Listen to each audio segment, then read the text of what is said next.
Welcome back, fellow travelers. I want to talk to you today about Air Canada announcing two new routes going into Iceland and why that's a big deal for you, even if you don't want to travel to Iceland. So let's jump right in. So, starting in June, Air Canada will have four routes weekly from Toronto going to Reykjavik and three weekly from Montreal to Reykjavik as well. This is great because as of last year, from Montreal, there was no service to Reykjavik unless you wanted to take a few connections. It was a bit problematic. But since then, now there's three different airlines servicing the city. And that, first of all, for Montreal residents is phenomenal. Being a former Montreal resident myself, I always find it's a bit hard to travel out of the city. And obviously, opening more routes is great. But what if you don't want to go to Iceland? Well, Iceland's a huge port to connect, or a huge airport to connect for a lot of people.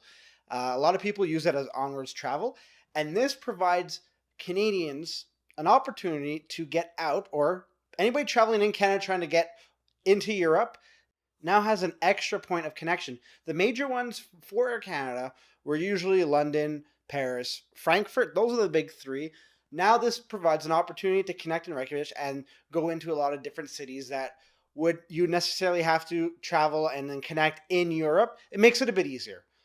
Providing more options, especially during the summer months. Summer months is very hard to book inexpensive travel or just to book travel in general going to Europe.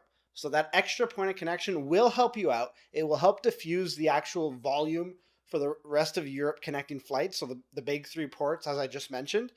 But more than that, it also allows people who have wanted to go to Iceland that extra option, choosing Air Canada. A lot of people choose Air Canada because of the service they provide. Air Canada gets a lot of flack.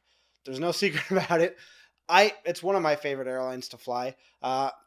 Disclaimer, I used to be an Air Canada employee, so that for me is obviously I'm a bit biased. I know the workings of Air Canada. I've seen it firsthand, and so there are valid complaints about Air Canada, but on the whole, it's an airline that I choose more often than not.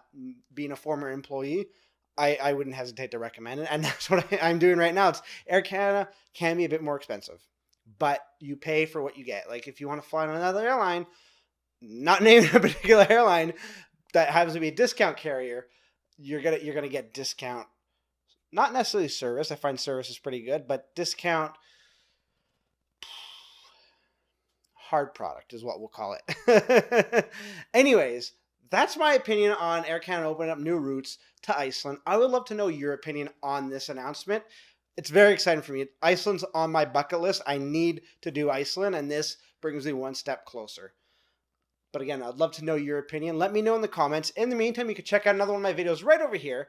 And if you'd like to subscribe, you could do that right here. It ensures that you don't miss anything travel related that I upload almost on a daily basis. Until next time, safe travels.